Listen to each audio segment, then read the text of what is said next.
Good morning friends, welcome to the prelims booster session. आज का पहला टॉपिक है state of food security and nutrition. तो ये रिपोर्ट है आपकी जो भी रिसेंटली लॉन्च की गई है। तो ये एक फ्लैगशिप रिपोर्ट है जिसमें कि बताया जाता है कि हंगर को ख़त्म करने में, फूड सिक्योरिटी अचीव करने में और न्यूट्रिशन को इम्प्रूव करने में हमने कितना प्रोग्रेस किया है। तो ये एक्चुअली जो रिपोर्ट है ये आपके जो सस्टेनेबल डेवलपमेंट गोल्स होते हैं 2030 के, उनको रियलाइज़ करने में वर्ल्ड किस लेवल की प्रोग्रेस कर रहा है उसकी जो है एक इन डेप्थ एनालिसिस देती है। तो ये एक्चुअली रिपोर्ट को ये एक ऑर्गेनाइजेशन नहीं बनाती है, इसको 5 ऑर्गेनाइजेशंस मिलके बनाती हैं। आपका FAO, IFAD, यूनिसेफ, WFP और WHO मिलकर बनाते हैं इस रिपोर्ट को जॉइंटली। तो इस बार की जो रिपोर्ट है उसमें कहा गया है कि वर्ल्ड जो है वो रादर बैकवर्ड मूव करने लगा है to end hunger, food insecurity and malnutrition. अब सिर्फ 8 साल रह गए हैं 2030 का जो हमारा टारगेट है ज़ीरो हंगर का SDG 2 उसको अचीव करने के लिए, लेकिन हम उस टारगेट से बल्कि दूर भाग रहे हैं, दूर पीछे जा रहे हैं हम। उन्होंने बोला है कि जो ग्लोबल हंगर है वो इंक्रीज़ हुई है। 828 मिलियन पीपल जो है वो ग्लोबल हंगर से अफेक्टेड रहे हैं 2021 में। ये फिगर सिंस 2020 से 46 मिलियन इंक्रीज़ हुई है, और जब से पैंडमिक शुरू हुई है तब से तो ये 150 मिलियन जो है ये फिगर इंक्रीज़ हो चुकी है। लगभग 2.3 बिलियन लोग हैं 2021 में जो ये कह रहे थे कि उनको किसी न किसी तरह से मॉडरेट से सिवियर डिफ़िकल्टी हुई है इनफ फूड ऑब्टेन करने में। ठीक है, अब इंडिया स्पेसिफिक ऑब्जर्वेशंस ये हैं कि जो number of under nourish people हैं 2004-2006 के मुकाबले 2019-2021 में वो कम हुए हैं। तो पहले हमारी जो ये अंडर नरिशमेंट का रेट अगर 21.6% था तो वो डिक्लाइन होकर अब 16.3% हो गया है। अब एक जो नंबर ऑफ़ चिल्ड्रन है जो कि 5 इयर्स ऑफ एज तक के हैं और वो ओवर वेट हैं, वो भी डिक्लाइन हुआ है, उसका भी नंबर डिक्लाइन हुआ है। लेकिन जो ओबीज़ एडल्ट्स हैं उनका नंबर इंक्रीज़ हुआ है। अब इसमें इंडिया के जो आपके टारगेटेड पब्लिक डिस्ट्रीब्यूशन सिस्टम जो है उसको प्रेज़ किया गया है, कहा है कि इससे इंडिया जो है वो फाइनल कंज्यूमर्स को सब्सिडीज़ दे के इंडिया जो है वो जो अपनी हंगर को डील कर रहा है। इंडिया इवन जो है कंज्यूमर्स को भी प्रोटेक्ट करता है अफोर्डेबल फूड प्राइस बनाने के लिए। और कैसे प्रोटेक्ट करता है? एक्सपोर्ट रिस्ट्रिक्शन लगा के, मार्केटिंग रेगुलेशंस ला के, पब्लिक प्रोक्योरमेंट करके। तो इन सब चीज़ों से जो है गवर्नमेंट ये एम करती है कि लोगों के लिए जो फूड प्राइसेस है वो अफोर्डेबल रहें। सो नेक्स्ट हमारा टॉपिक है मिशन वत्सल्य। तो ministry of women and child development ने कुछ न्यू गाइडलाइंस निकाली है मिशन वत्सल्य स्कीम को इम्प्लीमेंट करने के लिए। तो एक्चुअली क्या था, थोड़ा बैकग्राउंड देखते हैं पहले हम। तो 2009-10 के टाइम से पहले 3 स्कीम्स चलती थी ministry of women and child development के अंदर: juvenile justice for children, integrated programme for street children और scheme for assistance to homes for children. इन तीनों स्कीम्स को सबस्यूम करके एक सिंगल सेंट्रली स्पॉन्सर्ड स्कीम बना दी गई, इंटीग्रेटेड चाइल्ड प्रोटेक्शन स्कीम, 2009-2010 में। लेकिन 2017 में उस स्कीम का जो है वो नाम बदलकर चाइल्ड प्रोटेक्शन सर्विसेज कर दिया गया। इसी स्कीम को ही अब जो है 2021-22 में इसका नाम बदलकर अब मिशन वत्सल्य कर दिया गया। तो एक तरह से अम्ब्रेला स्कीम है ministry of women and child development की, और ये development and child protection priorities की तरफ एक रोड मैप दे रही है कि कैसे हम चाइल्ड राइट्स, चाइल्ड एडवोकेसी और अवेयरनेस जनरेट कर सकते हैं। एक सेंट्रली स्पॉन्सर्ड स्कीम है। आपके जुवेनाइल जस्टिस एक्ट और पॉक्सो एक्ट के प्रोविजंस को लागू करने के लिए इस एक्ट को इस स्कीम को शुरू किया गया है। अब इसके अंदर स्टेचुटरी बॉडीज़ हैं, सर्विस डिलीवरी स्ट्रक्चर्स हैं, इंस्टीट्यूशनल केयर सर्विसेज हैं, community based care, emergency outreach services, ये सब हैं कि बच्चे जो वल्नरेबल सिचुएशन में उनको हम कैसे प्रोटेक्ट कर सकते हैं। तो अब इसको जो है गाइडलाइंस क्या दी गई हैं न्यू।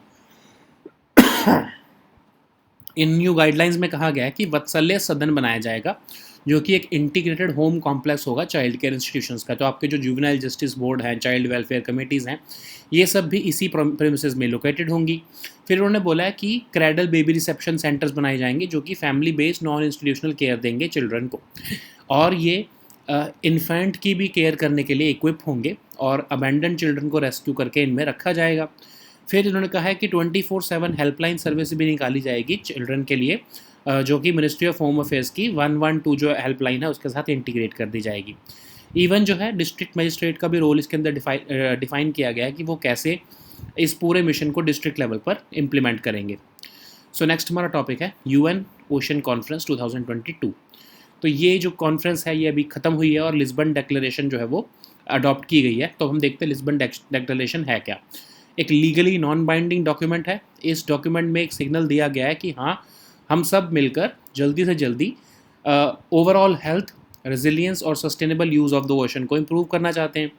फिर मेंबर कंट्रीज़ ने ये भी बोला है कि हम आज तक जो है 2020 तक जो है ओशन के जो है टारगेट्स जो है वो अचीव करने में फेल रहे हैं, लेकिन अब हम जो है वो प्लेज कर रहे हैं कि हम इसको रिवर्स करेंगे इस ट्रेंड को। तो इसमें रिकग्नाइज़ किया गया कि पिछले 300 साल में half of the global coral reefs और लगभग 87% ऑफ ग्लोबल वेटलैंड्स जो है वो डिसअपेयर हो चुके हैं और 30% तक हमको ओशन जो है 2030 तक बचाना है। तो इसलिए 30x30 का ये टारगेट रखा गया है। अब इसमें ये भी बोला है कि मरीन प्रोटेक्टेड एरियाज़ को हम एक्सटेंड करेंगे, टेरिटोरियल सी को हम जो है वो के अंदर जो हमारा मरीन प्रोटेक्टेड एरियाज़ होते हैं उसको हम एक्सटेंड करेंगे, हाई सीज़ की प्रोटेक्शन करेंगे और एक लीगली बाइंडिंग एग्रीमेंट भी साइन जो है वो नेगोशिएट किया जा रहा है, BBNJ ट्रीटी जिसका नाम है biodiversity of areas beyond national jurisdictions. अब ये भी अंडर नेगोशिएशन है एट द यूनाइटेड नेशंस और इसको भी जो है अगस्त 2022 तक जो है वो फाइनलाइज करने की बात की गई है। अब इसमें कहा गया है कि मरीन पोल्यूशन को भी प्रिवेंट करना है, रिड्यूस करना है और कंट्रोल करना है और कैसे हम नेचर बेस्ड सॉल्यूशंस लाकर जो है इनोवेटिव फाइनेंसिंग सॉल्यूशन से हम सस्टेनेबल ओशन बेस्ड इकोनॉमीज़ बना सकते हैं। ठीक है, फिर इसमें state of the world fisheries and aquaculture report जो है वो भी निकाली गई है, सोफिया, जिसमें बताया गया है कि 64.6% फिशरी स्टॉक जो है वो डिक्रीज़ हुआ है 2019 के मुकाबले। सो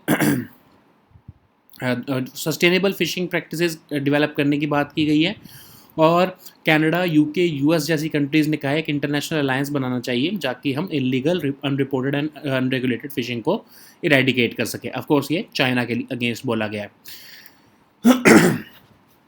अब इसी कॉन्फ्रेंस में अलार्म रेज किए गए हैं about deep sea bed exploitation also, और उसके लिए भी कहा जा रहा है कि कुछ लीगल फ्रेमवर्क आना चाहिए ताकि हाई सी माइनिंग को भी रोका जा सके। ठीक है, अब जो है इंडिया का इस बार इसमें रिस्पांस था कि हम भी कमिट करते हैं कि हम कोस्टल क्लीन सी कैंपेन की तरफ ध्यान देंगे और हम सिंगल यूज़ प्लास्टिक को बैन करेंगे। वो तो हम ऑलरेडी बैन कर चुके हैं जुलाई 1 से। ठीक है, तो ये इंडिया का रिस्पांस रहा है इस कॉन्फ्रेंस में।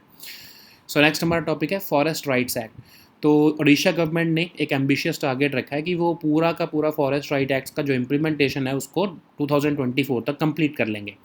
तो फॉरेस्ट राइट एक्ट जो है आपका बड़ा लंबा नाम है, scheduled tribes and other traditional forest dwellers recognition of forest rights act 2006। अब 2006 में इसको पास किया गया था और फॉरेस्ट ड्वेलिंग कम्युनिटीज़ जो हैं उनको राइट देने के लिए इसको लाया गया था। लीगल राइट मिलता है उन ट्रेडिशनल फॉरेस्ट ड्वेलिंग कम्युनिटीज़ को जो कि क्योंकि हमने उनके साथ एक तरह से इनजस्टिस किया है। हमने जब फॉरेस्ट लॉज बनाए हमने फॉरेस्ट डिक्लेयर कर दिए लेकिन उनके राइट्स को हमने छोड़ दिया।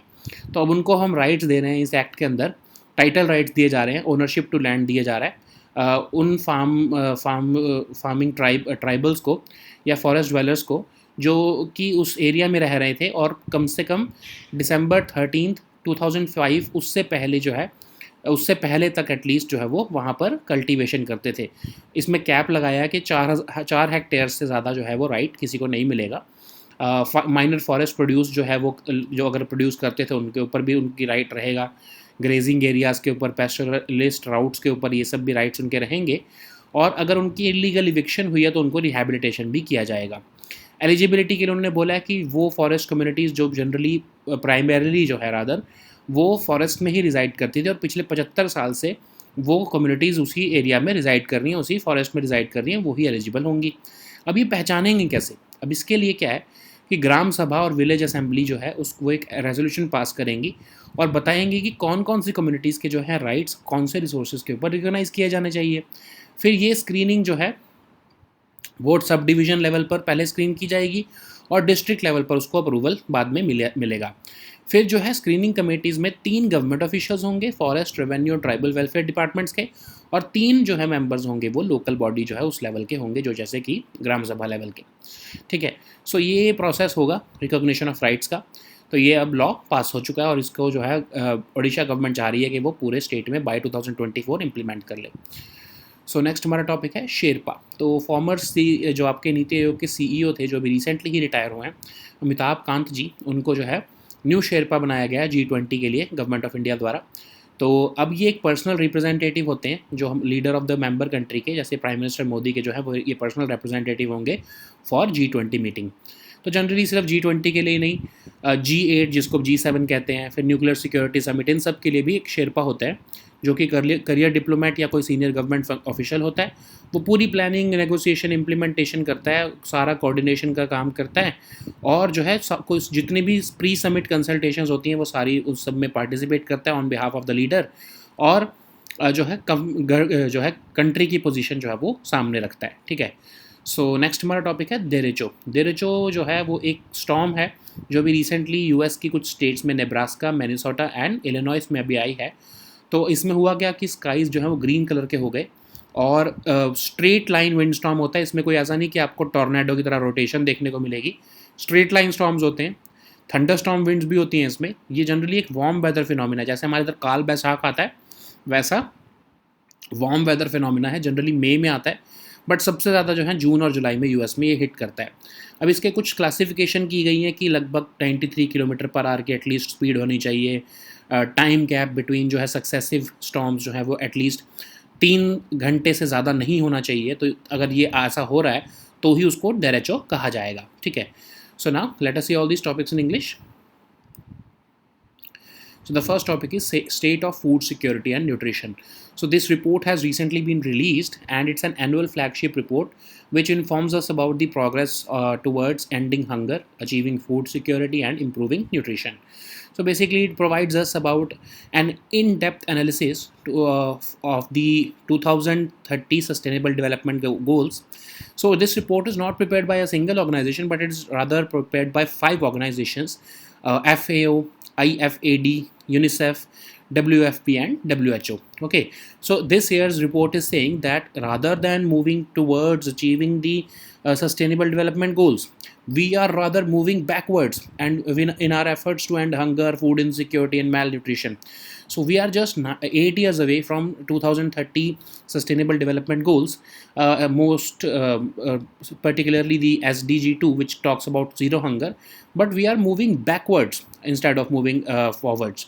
So it is saying that the number of people affected by hunger globally has risen to about 28 million in 2021, which is an increase of about 46 million since 2020, and 150 million people have entered into this global hunger paradigm since the COVID-19 pandemic. And it is also saying that about 2.3 billion people have faced some kind of moderate or severe difficulty in obtaining enough food to eat. Okay, so about the India specific observations, it has said that number of undernourished people, they are declining as compared to 2004 2006 years. Also, if we compare it in percentage terms also, then the undernourishment stood at 21.6% in 2004 2006, and it has declined to now 16.3%. Okay, so it has also said that number of children who are under the 5 years of age and who are overweight, it is also declining, but the number of obese adults in India are increasing. It has lauded India's targeted public distribution system because it has provided affordable food to final consumers. It has also said that India's food and agriculture policies has historically been focused on protecting the interest of consumers. We have made considerable progress in ensuring affordable food prices through certain interventions like export restrictions, market regulations, and even public procurement systems. So the next topic is Mission Vatsalya. So Ministry of Women and Child Development has recently issued certain guidelines for the Mission Vatsalya scheme. What is the background of this this entire topic? Actually, prior to 2009 and 2010, there were 3 schemes which were being implemented by the ministry. The first one, of course, was the Juvenile Justice for Children. The second one was Integrated Program for Street Children. The third one was, of course, the Scheme for Assistance to Homes for Children. All these schemes were subsumed into the Integrated Child Protection Scheme, which was, of course, a single centrally sponsored scheme. Later on, its name was changed to Child Protection Services in 2017, and now All these schemes have again been subsumed and renamed into Mission Vatsalya from 2021 and 22 onwards. So, what is this Mission Vatsalya? It's an umbrella scheme, centrally sponsored scheme, of course, and it provides a roadmap to achieve the development of child protection priorities. It lays emphasis on child rights, child advocacy, and awareness, and it is basically implementing the framework of Juvenile Justice Act and the POCSO Act. So this scheme includes statutory bodies, service delivery structures, institutional care, non-institutional community-based care, etc. So that children under the vulnerable situations can be protected and be taken care of. So the new guidelines are talking about the Vatsalya Sadan. So it will be an integrated home complex of childcare institutions, which will also house the Juvenile Justice Board and Child Welfare Committees within the same premises. And it will also this new guidelines are saying that we are going to promote family-based non-institutional care for children in the Cradle Baby Reception Center, which will be fully equipped to take care for infants also. We will rescue the abandoned children and keep them in the Cradle Baby Reception Centers. So it is also saying that we will create a 24/7 helpline service for children, which will be integrated with the Ministry of Home Affairs 112 emergency response system, and even the role of district magistrate will be defined, so that it will, because the DM will be responsible for the execution of the mission at the district level. So the next topic is UN Ocean Conference 2022. So UN Ocean Conference has come to an end with the adoption of the Lisbon Declaration. So this declaration is non-binding, legally non-binding, and it is sending a strong signal of urgently improving the health, resilience, and sustainable use of the ocean. In this document, member countries have agreed that, and they have regretted that they have failed in achieving the targets which they've set for 2020, and it has accepted that in the past 300 years, half of the global coral reefs have been lost and almost 87% of the global wetlands have disappeared. To address this decline, it has been decided that at least we will protect at least 30% of the oceans by 2030. So this is the 30 into 30 target. And it has also committed that in our territorial seas, we will extend the marine protected areas coverage so that we can protect the oceans. Also, the protection of high seas has been committed. It is also saying that the conference has also accepted that we will rapidly adopt the newly legally binding agreement, that is the BBNJ treaty, which is currently being negotiated, and it is expected to be completed by the next month, August 2022. It has also agreed to prevent, reduce, and control marine pollution, and it has also the members have also pledged to develop and promote innovative financing solutions for expanding nature-based solutions to the ocean protection. During this conference, State of World Fisheries and Aquaculture report has been released by FAO, that is the SOFIA report, and it has pointed out that there has been a decrease of 64.6% of fishery stocks, and unless we go for development of sustainable fishing practices, we will see another round of aquatic destruction. So the UK, the US, and Canada, they have also agreed to launch an international alliance so that they can eradicate illegal, unreported, and unregulated fishing. So this is a basic signal to China, because it gets involved into this IUU fishing. The commitments have this conference has also raised alarms about the risks of deep seabed exploitation. India has said that it will commit to the Coastal Clean Seas campaign, and it will also ban single-use plastic, which we have already done since July 1 this month. So the next topic is Forest Rights Act. So Odisha government has set an ambitious target of completing the implementation of Forest Rights Act by 2024. So what is this Forest Rights Act? So it is also called the Scheduled Tribes and other traditional forest dwellers recognition of Forest Rights Act 2006.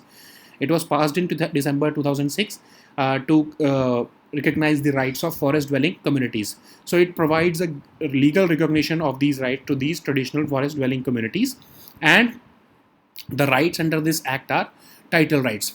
So title rights are those the ownership to land rights, and they are given to those tribals or forest dwelling communities who have been cultivating the land as on 13th of December 2005, and not afterwards, of course. Okay, and there's a cap of 4 hectares on the title rights, They have also been given user rights to minor forest produce, to grazing areas, to pastoralist routes, and in case any of their rights have been violated or they have been illegally evicted, there is a provision for rehabilitation of them also.